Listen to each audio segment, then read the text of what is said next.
Terima kasih masih di Sapa Indonesia Pagi bersama saya Mario Sarong. Saudara Menteri Sosial Saifullah Yusuf mengunjungi korban ledakan SMA Negeri 72 Jakarta yang masih dirawat di Rumah Sakit Islam Jakarta Cempaka Putih.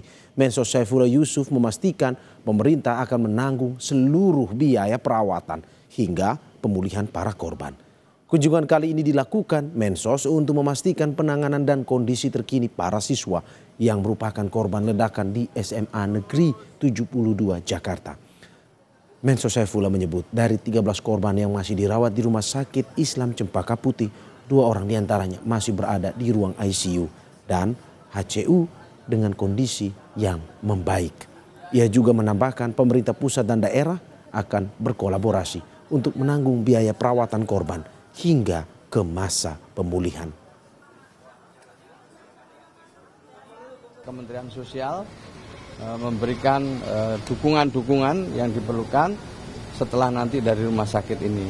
Mulai dari rehabilitasinya, masa-masa pemulihannya, sampai nanti mungkin jika diperlukan dengan program-program pemberdayaan.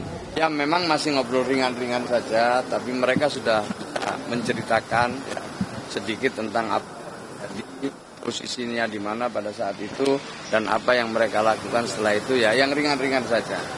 Apa yang paling diperlukan sekarang? Ya tentu mereka masih trauma ya, tapi ya pelan-pelan nanti kita dampingi. Sementara itu Komisioner KPAI Dia Puspitarini meminta agar anak yang berkonflik dengan hukum terkait kasus ledakan di SMA Negeri 72 Jakarta didampingi khusus oleh Asosiasi Psikologi Forensik. Selain sebagai bentuk pendampingan, Apsifor diharapkan bisa menggali motif anak berkonflik dengan hukum ini.